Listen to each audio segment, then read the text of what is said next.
Welcome to Rising Stars, where Miriam Knight, publisher of New Consciousness Review, interviews exciting new voices in the world of progressive and transformational books, films, and ideas, who offer intriguing perspectives on life, the universe, and everything in between.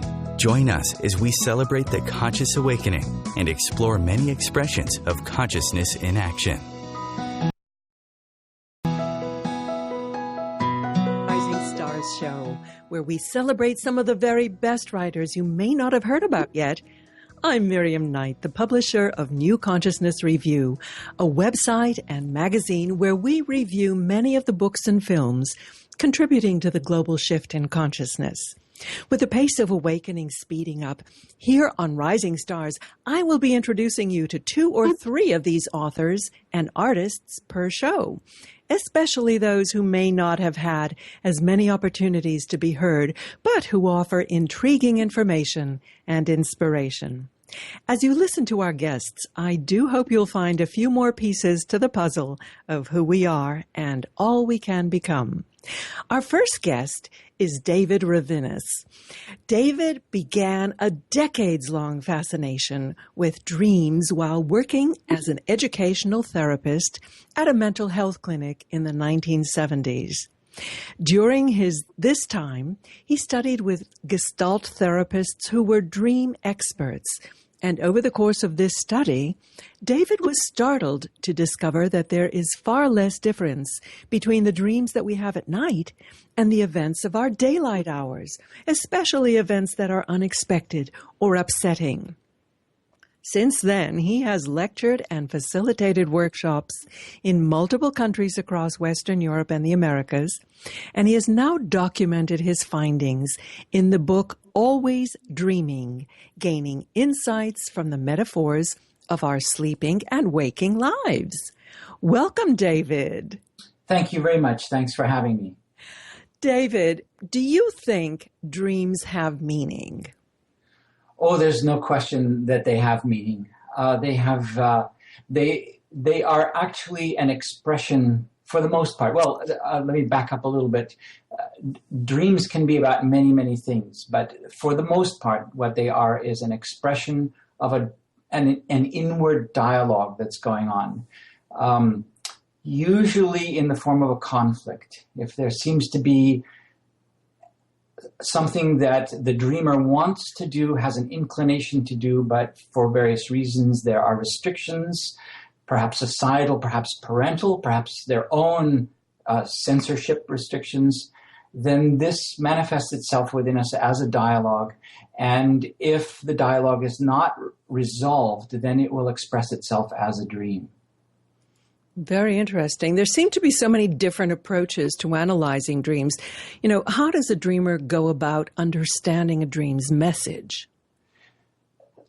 There's a lot of confusion about that. And the most important thing to say is that you have to try to reconcile what's going on outside of yourself with what's going on inside of yourself. And by that I mean, if you take dream symbolisms or the events of a dream literally, and you try to deal with your dream as if it were a literal event, then that's where most dreamers are going to get into trouble. What I recommend dreamers do instead is that they see all of the events, all of the symbols, all of the people in their dreams as if they were aspects of the dreamer themselves. If I may, I'll give an example here. Please. Let's say that someone has a dream about a conflict with their employer. If they were to take this literally and go and confront the employer the next day at work, they might actually be surprised to discover that this was the farthest thing from the employer's mind. And in fact, if they press the point, they might actually start a conflict where there had been none before. But if instead the dreamer were to see the employer as a facet of themselves, in other words, their own inner person in charge, then suddenly they are directed to a dialogue that's going on within themselves, this conflicted sense that they have, that they need to explore something more openly, a conflict that's going on within them. So there might be a conflict between the aspect of themselves that's in charge and some other aspect of themselves that might want to go do something frivolous or maybe even outlandish. And this dream is trying to express this sense of dichotomy that they have within them, that they need to work on a resolution to this issue more thoroughly. That's the kind of thing that dreams very often are about. Well, I know, as my husband is a hypnotherapist, that the mind tends to work in metaphors, the subconscious mind, and presumably that's what we are tapping into during dreams. Is that correct? Boy, you hit the nail on the head there. That is the language of dreams. Dreams speak almost exclusively in metaphoric language. And as a dream analyst, and indeed as I do my teaching of my workshops or classes, that's what we work on. How we become essentially translators. How do you interpret these things? How do you change metaphor into the English language? And what people discover is that really this is not so far-fetched. Because we speak in daily speech, in our normal speech, a great deal more in metaphors than we really realize. And I'll give you a prime example. I said, boy, Miriam, you hit the nail on the head. Well, so nobody picked up a hammer and hit any nails. That is an expression, and a metaphoric expression that takes an abstract concept and gives it a visual presentation, which makes it much easier to understand. And when I was writing the book, Always Dreaming, one of the things I did was to try to discover exactly how common metaphoric language is in speech. And I thought, well, maybe I'll come up with 20 or 30 examples. Well, without any sort of scientific effort to sit down and do this in a logical or methodical fashion, I came up with 700. And I suspect, and these are all common, everyone would recognize every single one of these. And I suspect there are probably literally thousands. Here are a couple of examples. Don't get carried away. Right? Nobody's really going to pick somebody up and move them across the room on their shoulders. That again, this is a metaphoric representation of an abstract idea. But now, a metaphor really is kind of rooted in visual imagery, isn't it? It can be visual, but it need not be visual. It can be auditory. It can use any of the senses. But yes, it takes an abstract idea and brings it to the sensual level. Mm-hmm. But the thing is, when we say these metaphors, when we say, "Oh, well, don't get carried away," we have become so accustomed to the expression that we lose the impact of the visual image. Whereas in a dream, what you would see would be somebody picking you up and actually carrying you out of the room or out of the house or whatever. I see. And that's what makes it so poignant. And there's a reason for that poignancy. The poignancy is to try to bring the dream back from unconscious to the conscious level. Ah. So are there daytime events that could be considered dreams? Here's the shocker.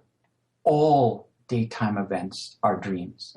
And that was perhaps the most startling thing of my research as I was working with dreams, was the understanding that you can take any event from your daytime and in the first place, what you're going to do is you're going to treat it literally, of course. I mean, if you stub your toe, you have to, and it starts bleeding, you have to put a Band-Aid on it.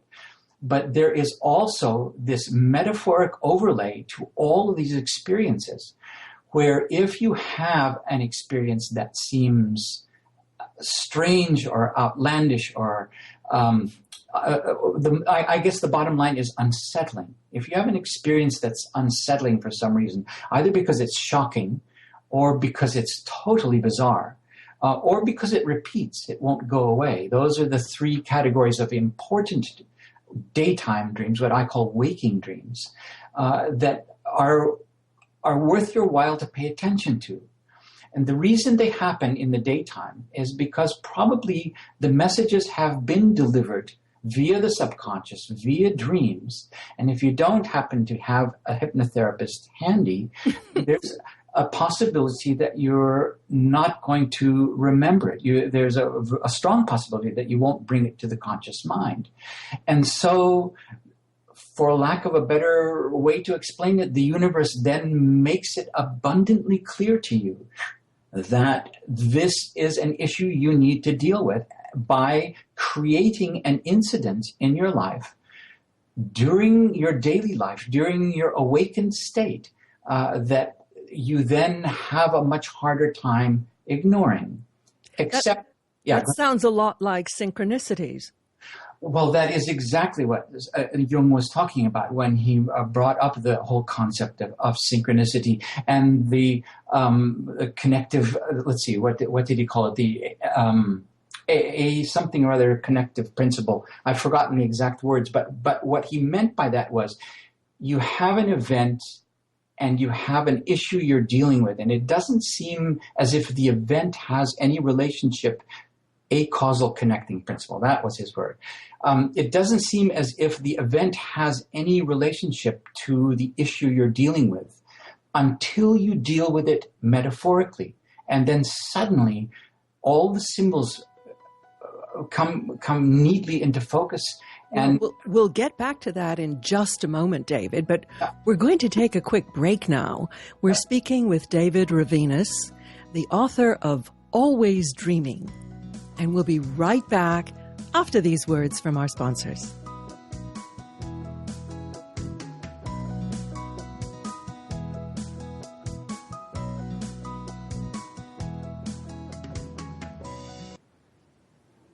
The best of the holistic, spiritual, and conscious world. OMTimes Radio. IOM FM. Matt Connerton here. Join Jen Coffey and I twice a week for Matt Connerton Unleashed, a political talk show that's a little different than what you're used to. No liberal or conservative agenda here, just an honest dialogue about truth and how things really work in the world of politics. Matt Connerton Unleashed, every Tuesday and Thursday night at 11 p.m. Eastern on OMTimes Radio. Being a radio host on IOM FM allows you to build your show on a rich platform with the power of the internet to fulfill your outreach goals and connect with a very specialized and global online audience, unlimited by time and distance. OMTimes Radio will provide you with web relevance, a recognizable conscious brand, and with the standard of excellence that has accompanied every single OMTimes endeavor. Host your show with OMTimes Radio Network. The number one reason girls drop out of school in sub-Saharan Africa is lack of access to feminine hygiene products. The Pads for Schoolgirls Project, an outreach of Humanity Healing International, is changing this paradigm by setting up sewing programs at schools, teaching girls a vocational skill, while producing the reusable pads that help keep them attending classes. The girls pay it forward by making and giving pad kits to other girls in need. To learn more, visit humanityhealing.org. Humanity Healing is where your heart is. Join Elliot Jollish, the business therapist, each Tuesday at 5 p.m. Eastern for the Elliot Jollish Hour, as he interviews business experts on your behalf. And you're invited to email your business questions to questions@ecjgroup.com for answers, live, on air every Tuesday at 5 p.m. Eastern on the Elliot Jollish Hour. The cutting edge of conscious radio, OMTimes Radio, IOM FM. And we're back with our guest, David Rivinus, author of Always Dreaming, Gaining Insights from the Metaphors of Our Sleeping and Waking Lives. David, what is your website? My website is teacherofdreams.com, all one word. What a lovely name, teacherofdreams.com. Now, speaking of teachers of dreams, just before the break, we were talking about the use of the term synchronicity and what you had learned from Jung. Can you pick that up? Sure. Jung had this experience where, well, he had several experiences, but one of the most poignant was where a patient came to him and talked about every time there was a death in her family, there would be birds that would collect on the roofs of houses. And she became terrified because at one point a whole series of birds collected on the roof of her house, and there had been no incident that she was aware of. And unfortunately, then shortly thereafter, paramedics brought her husband in to the house who had suffered a massive cardiac arrest. And Jung was intrigued by this. What's the connection between birds and illness or death? And there isn't any. This is this concept that things that ought not to belong together really do belong together. And it's been my research and my findings that the two kinds of things don't seem to belong together until you treat them metaphorically. And then, as we were talking earlier, the metaphors suddenly come into focus. I can give you an example of this if that would help. Sure. All right. This was an incident that happened actually quite recently to a young, no, not a young man, a man in middle age with whom I'm acquainted. And he became, and keep in mind, this is not while he's asleep. This is while he's awake. He became intrigued with one of the late electronic gadgets on the market, but he had questions about it.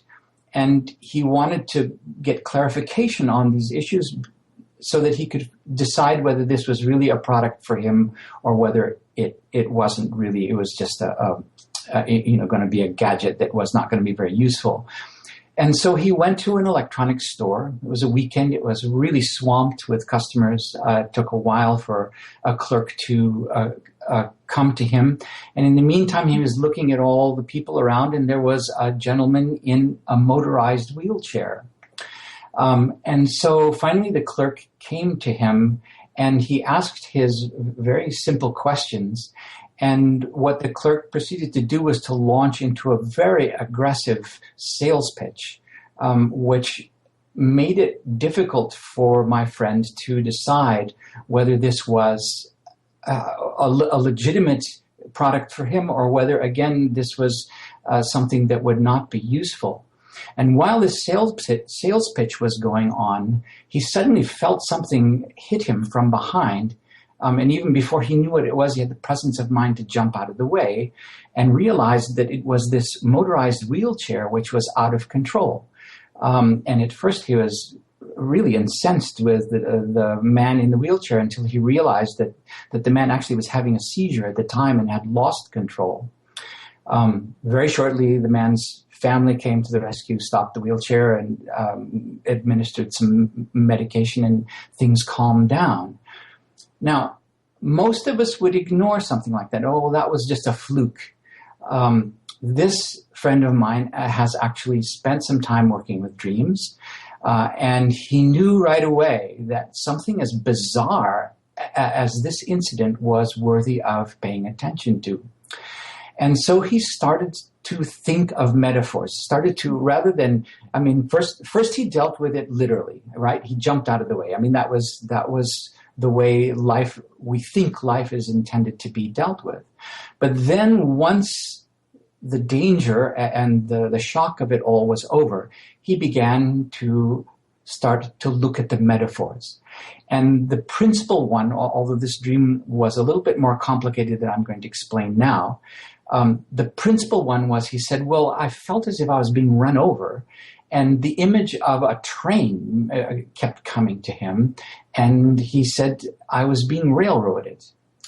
And suddenly it occurred to him that this was an expression of what had been going on during this sales pitch, that he need not have any more confusion about whether the things that the sales clerk were telling him were something that he needed to pay attention to. In fact, it was mostly hype.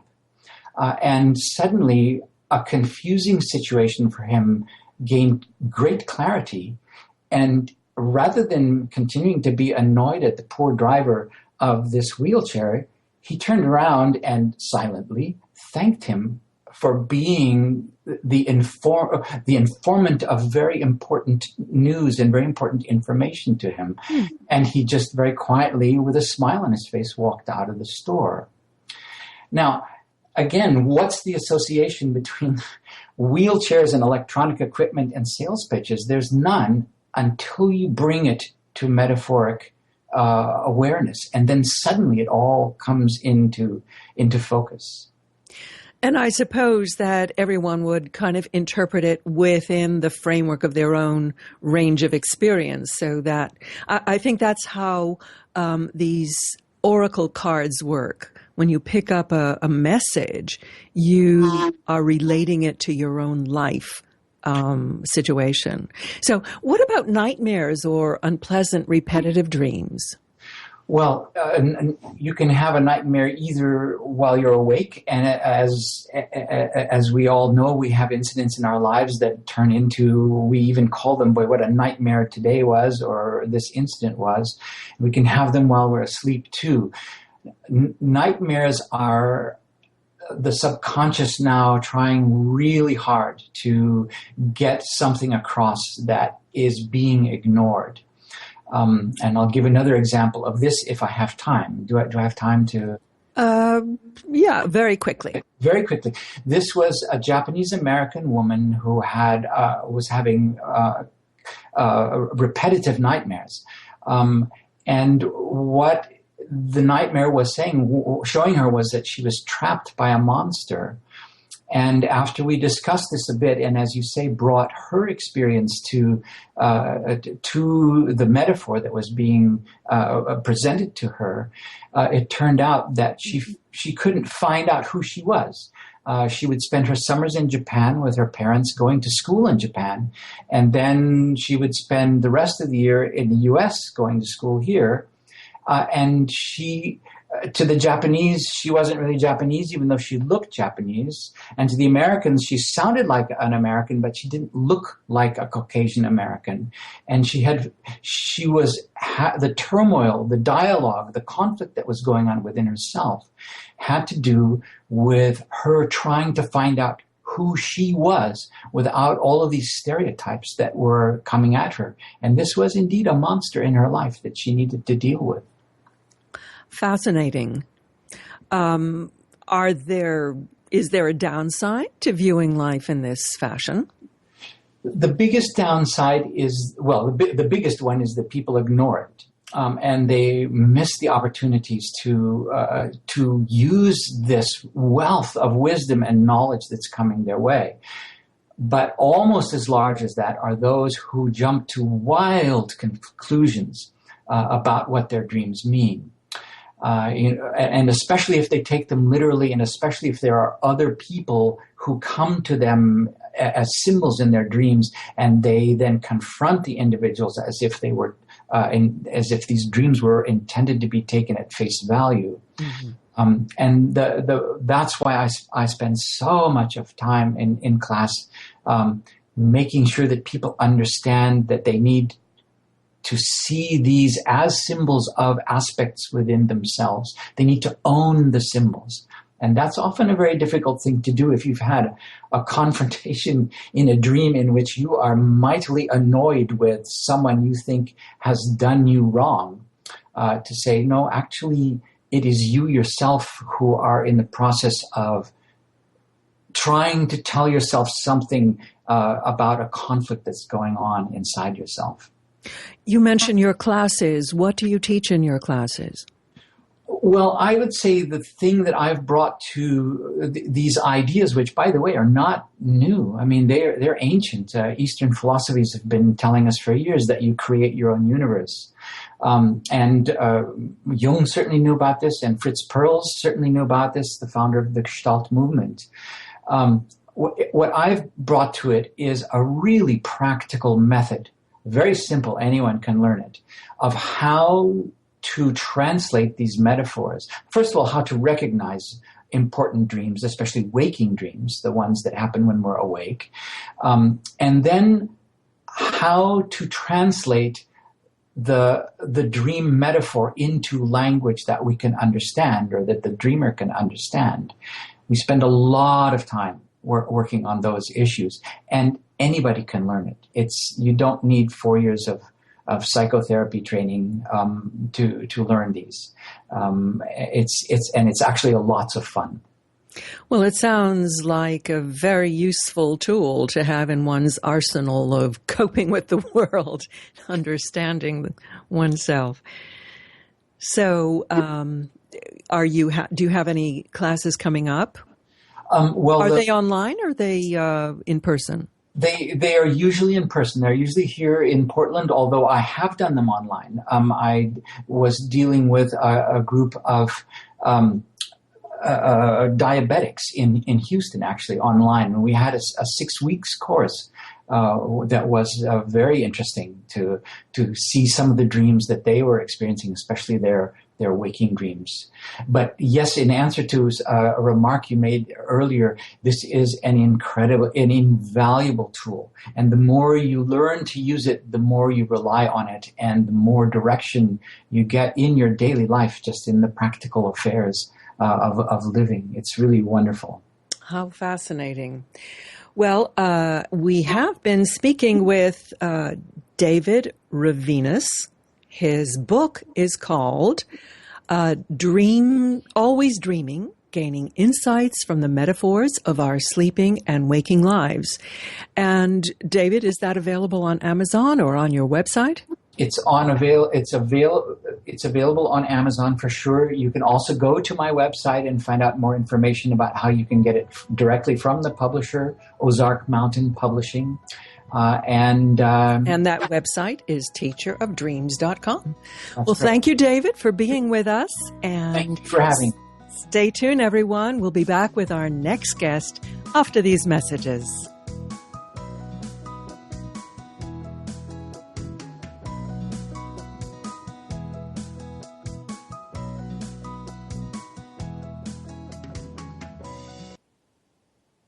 Feed your soul with waves of consciousness on OMTimes Radio. Hi, my name is Monica and I'm the host of Co-Creating Now. Give yourself an opportunity to connect with your all-knowing higher self and manifest joy, love and peace together every Tuesday, 11 a.m. Eastern. Host your show on IOM FM, the radio network of OMTimes Media, one of the more recognized brand names in the conscious community, and is backed by the extensive marketing reach of OMTimes. Hosting a show on IOM FM immediately connects you with our extensive dedicated community. Have you ever wondered how to change your love paradigm? The secret key is finding a love partnership, not just a regular connection. How do you find these? Through conscious relationships. Ascending Hearts Dating is a dating site for people like you that believes in second chances and a different type of spiritual connection. Try Ascending Hearts for free today at ascendinghearts.com and change your love paradigm. Ascending Hearts, the premier dating community for the spiritually awake. Dr. Kevin here, and I want to invite you every Thursday, 3 p.m. Pacific, 6 p.m. Eastern, to join me on the Dr. Kevin Show, where we have a diversity of guests who help you step outside the box, behind the curtain, and see what a load of crap is going on in the world today, so you have more information with which to make better decisions. We'll see you there. Namaste. The Real Conscious Connection. OMTimes Radio. IOM FM. And we are back. I'm Miriam Knight, and I'm speaking with Kathleen Perkins. Kathleen has a memoir called Flight Instructions, A Journey Through Guilt to Forgiveness. It's about a woman who at age 33 answered an inner call ferocious enough to wrench her from her 3 young children and husband of 14 years.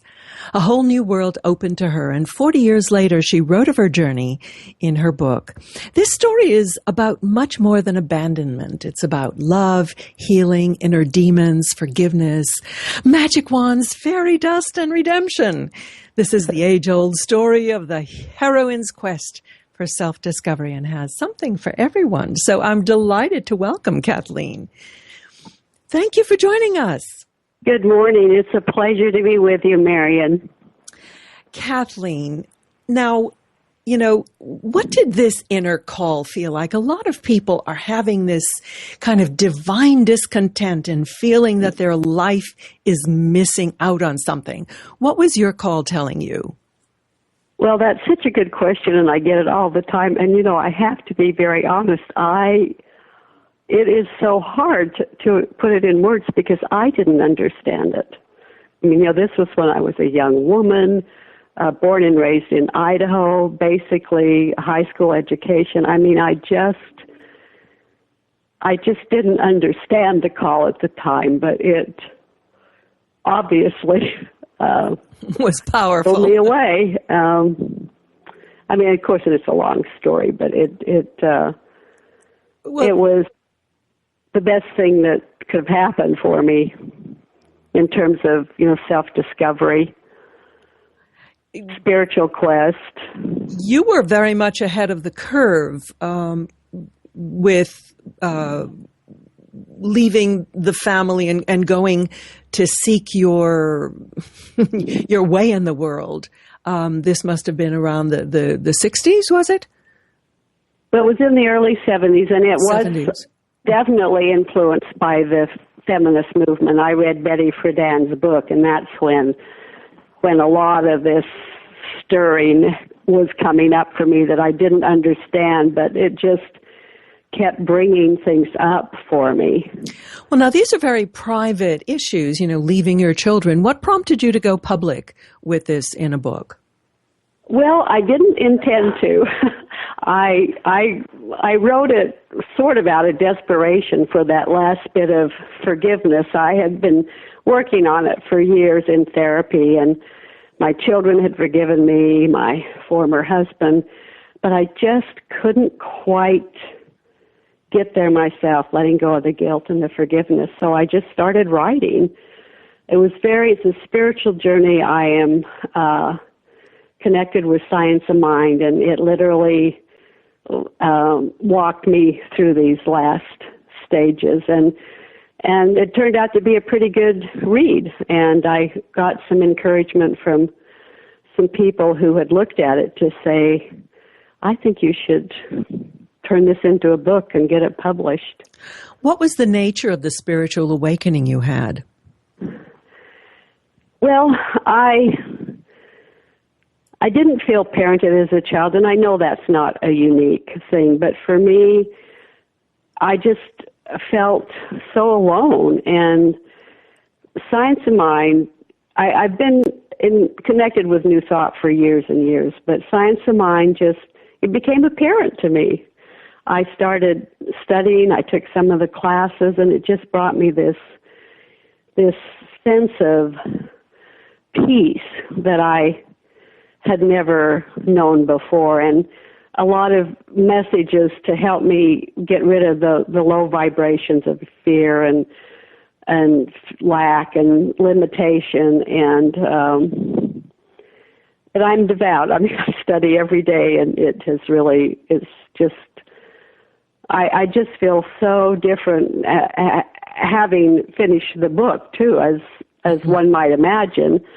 My life has changed a lot in subtle ways. You know, I'm just feeling more empowered. My daughters have been wonderful. They're very supportive of what I've done. And well, I might mention that what you've done has included a master's degree in gerontology, a PhD in social work from University of Pennsylvania, studying at the London School of Economics, and teaching on the faculty of Louisiana State University. So you've actually, fulfilled yourself professionally. So this was, at its foundation, a spiritual quest. And you mentioned in the bio that you sent me something called magic wands and fairy dust. Where do they come in? Well, it's in the book.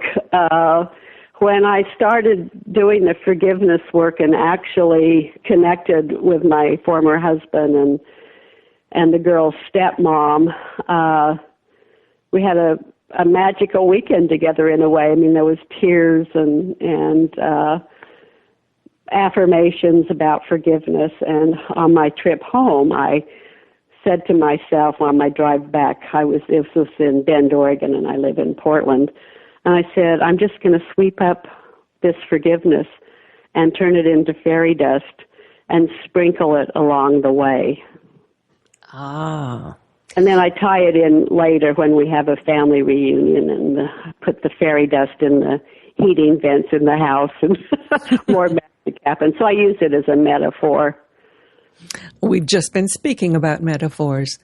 But forgiveness is such an important thing. And I think the wisdom teachers say that we forgive people, including ourselves, for ourselves. And possibly self-forgiveness is harder than forgiving other people. Would you agree? Oh, Marian, I totally and completely. Absolutely. Because it's easy to forgive someone else and let it go, but when it's yourself, it lives inside of your head. And that's why I just needed to continue with my spiritual work to somehow give myself permission that I was okay, that I wasn't a bad person and that I did what I had to do. And yes, it's a very tough nut to crack, but boy, it's worth it. It's really worth it.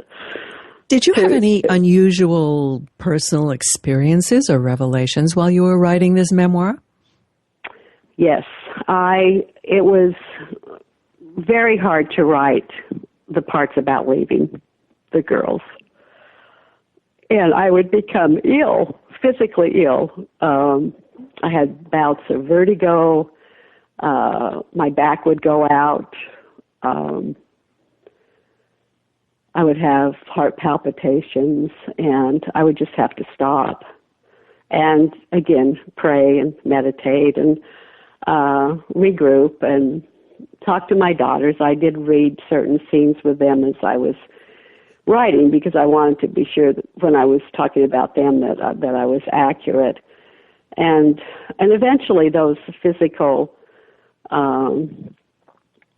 repercussions went away, but it was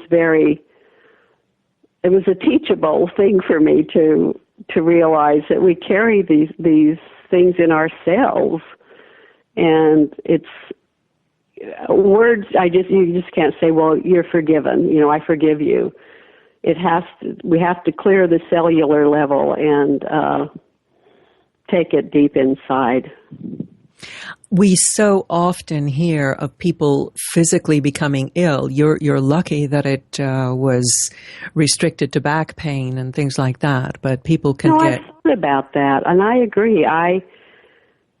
The only thing I can think of now, and it might sound corny to some people, is that God was with me, that a spirit, that, some divine presence.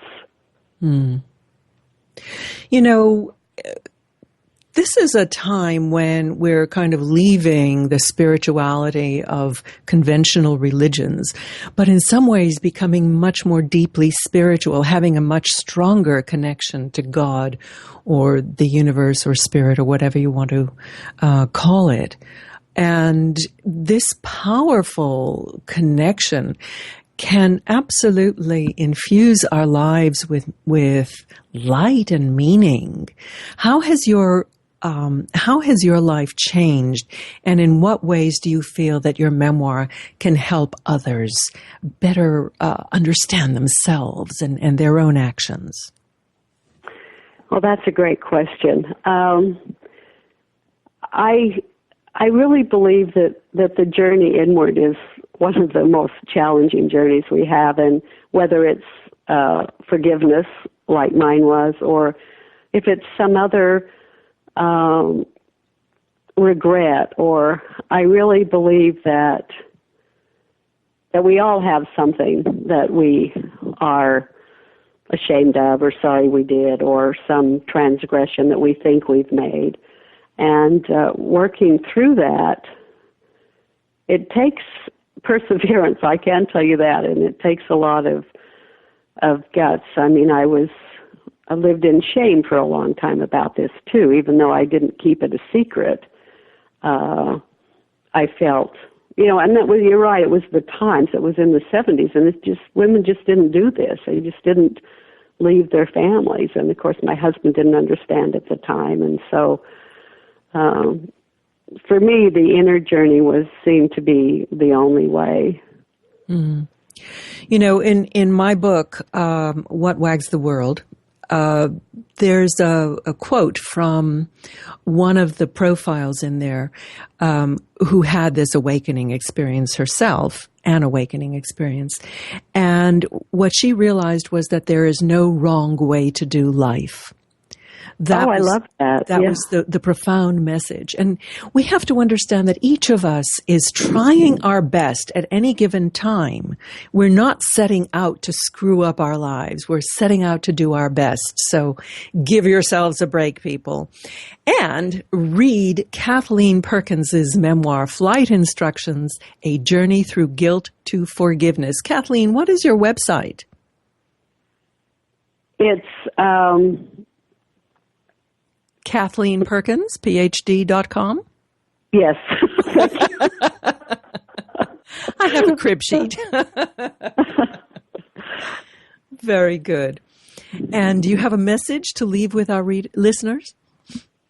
Yes. Take that journey within. It's well worth the ride.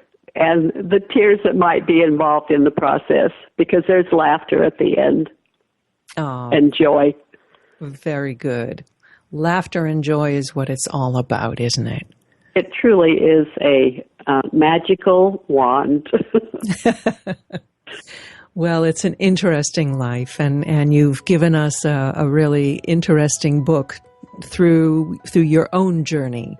So I'm so glad you were with us. And listeners, please stay with us. We'll be back with our final guest of the day. Thank you. Bye.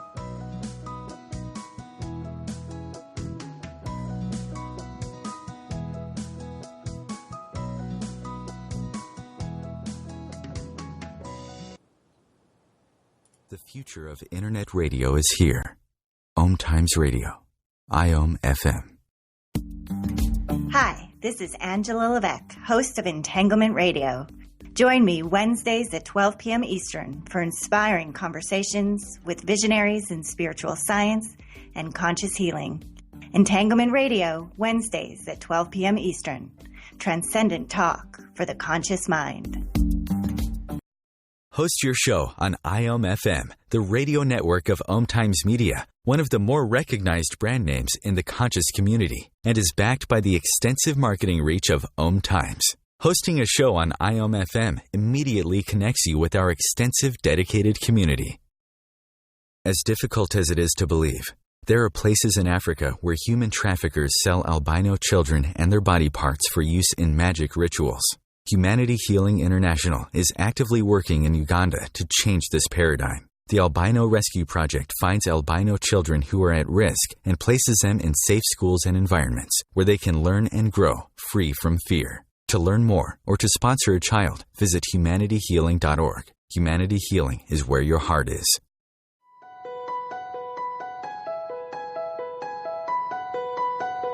Hello, I'm Miriam Knight of New Consciousness Review, inviting you to my new show where I interview the rising stars of the conscious awakening. We'll explore the many faces of consciousness in action and intriguing perspectives on life, the universe, and everything in between. Join us each Wednesday at 2 p.m. Eastern on the Rising Stars Show. Connecting you with the best of the conscious minds in the world. OMTimes Radio. IOM FM. Well, we're back. That was kind of fun hearing my own promo. Anyway, we're back with our next guest, June Lundgren. June is a psychic medium, nurse, healer, and author. She comes from a long line of women with psychic and spiritual gifts. Over the last 30 years, she has had many conversations with those on the other side. June gathered the information from these conversations for her book, A Medium's Guide to the Paranormal. June has had many paranormal experiences in the course of her life, some of which she describes in her 2-volume series called Paranormal Encounters. Raised by her maternal grandmother, who was a clairvoyant, June has communicated with animals and angels since childhood. She likes to recall her grandmother's advice to always keep an open mind, question everything, and never take anything for granted. There is more within this world and the next than either you or I can know. Sage advice indeed. Welcome, June. Thank you for having me. Well, I'm delighted to get a little extra-dimensional edge to this show. So tell me, what about your work? Do you feel that you were called to be a medium in this lifetime? Yes, I feel I was called to be a medium and a healer in this lifetime, and hence I'm a nurse, so I've really taken it both spiritually and in the physical world. You were trained in the military in medicine, is that true? Yes, I got my licensed practical nurse degree in the Army, and I was also have my OR tech, which is operating room tech, and also an EMT. You know, it's interesting. I've spoken to a lot of people, doctors in particular, who have had very interesting paranormal experiences in the OR. That seems to be a place where there's a lot of activity going on. Have you experienced anything there? Yes, every time someone would die, I think it's been a total of 5 times in the times I was working in the OR, that people would die and be standing there watching the surgery going on and people trying to get them back. It was quite interesting because I speak with them telepathically, and I tell them, that they need to go back into their body, that it was not time for them to leave yet. I'm always given the information whether it's time for them to go or time to stay. Fortunately, all the ones that I've encountered in the OR have been able to stay.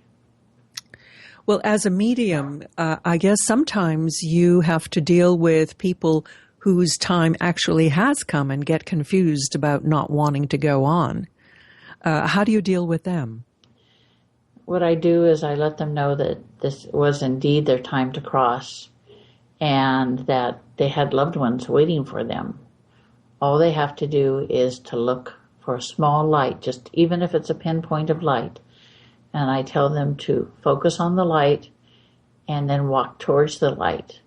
Then the light will get bigger as they go towards it, and they'll be able to be with their loved ones there. And 9 times out of 10, it works. Great. So did you have to learn techniques on how to connect with the other side?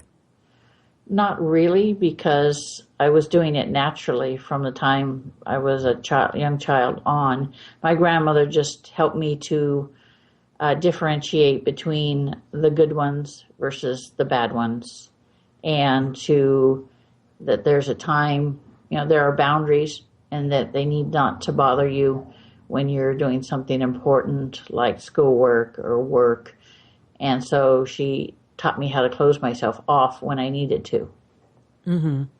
You talk about the bad ones. Are there a lot of them around, and how do you deal with them, and how do you get them off people?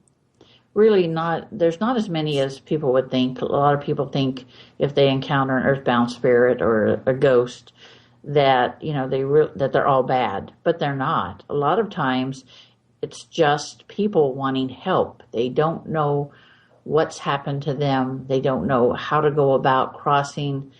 They have a message to give. 9 times out of 10, that's what it is. I do demonic removal. And the only reason I do that is because God told me, he says, this is part of what you're to do in this lifetime. So I do that work for God, and I never charge anything for it. How do you actually remove an entity? I remove an entity. First, when I make contact with the individual, I get the sense that whether it's earthbound negative or whether it's non-human negative. And once I have that, then I actually bring Michael and Gabriel with me, the archangels. And I go in and I do it all telepathically. And if you could see what I see Michael and Gabriel grabbing hold of the demon on one side, each on one side, and then they pull them down. And that's the last I see of them. Those archangels are really busy people, except that obviously they're not people. They're right. Universal energies, archetypal energies. So you're also a healer. How does your healing express itself? Some people will call it the laying on of hands. I was going through a tough time after the birth of my son, and I asked God for help, and, my abilities were amplified like 10 times what they were before. And he says, my grandmother always told me, try the spirits. Make sure they are who they say they are. And the first time I spoke to God, I said, I want you to prove to me that you are who you say you are. And he says, I will prove it to you. I will give you the gift of healing. And then suddenly my body started going hot and cold, and then it started vibrating. And the next thing I know, I'm waking up on the floor, and he says, you now have the gift of healing. He said, you lay your hands on the person, and I will fill you with my light and my power, and it will go through you and out your hands and into the person. So I'm just the conduit.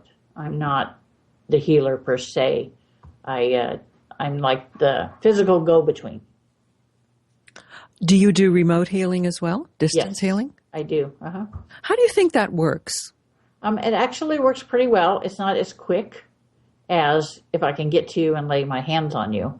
It does work. It just takes a little longer. What would normally take one healing may take 2 or 3 healings. I see. But people report back to me, their improvements, if they're having any side effects. I encourage people to keep a log so they know, how they were before the healing started. And then once a week, they will, write down what improvements there have been. Mm-hmm. So, we're physical people. We need to physically see that there's improvement. Now, you came from a long line of women with these psychic gifts.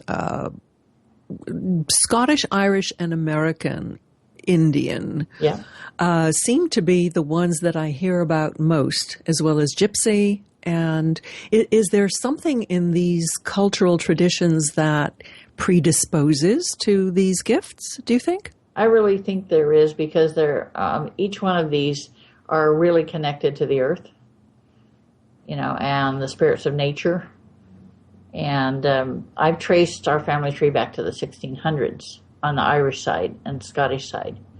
So, and the Celtic people are very, spiritual. They believe in more earth spirits and nature.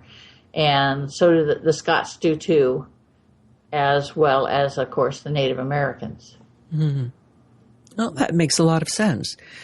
On the other hand, they do say that everyone potentially has psychic gifts. Do you believe that they can be cultivated by anyone? Oh, yes. It's a matter of due diligence. You know, if you want to increase your gifts, you need to use them. You need to practice them. Even if it's only on your family or your dogs or friends, you know, anything like that. But you need to use it all the time. The more you use it, the more you practice, like anything, the better you become. You say that you're a conduit for God's energy. Do you think it would be a fair characterization to say that that is the same as God's love? Yes, because it's whenever it passes through me, I don't only feel His power and His healing. I feel His love. So the love in itself is a healing emotion. As any child who has ever been comforted by a mother, or really any person who's been comforted by a friend, can attest firsthand. Yes, definitely. So tell us about your book. What was your hope for it? Medium's Guide to the Paranormal was the one that God encouraged me to write. He said, I want you to write a book. And I'm like, oh, good. And he says, I want you to let people know that I do hear them, but what they want is not always what they need. He says, I need you to write a book and talk about your experience and what's happened to you, plus give people a little bit of information, basic information, about several different topics. And the first book covers a wide variety of topics. The second one, which is going to be called Through the Veil, also covers topics. You know, we're at the end of our show. That went fast. Gosh, we've been talking with June Lundgren about A Medium's Guide to the Paranormal, and her website is mysticconnections.org. I'm Miriam Knight. I hope you join me next week for more Rising Stars of the New Consciousness. Shine brightly, dear friends. We need your light in the world.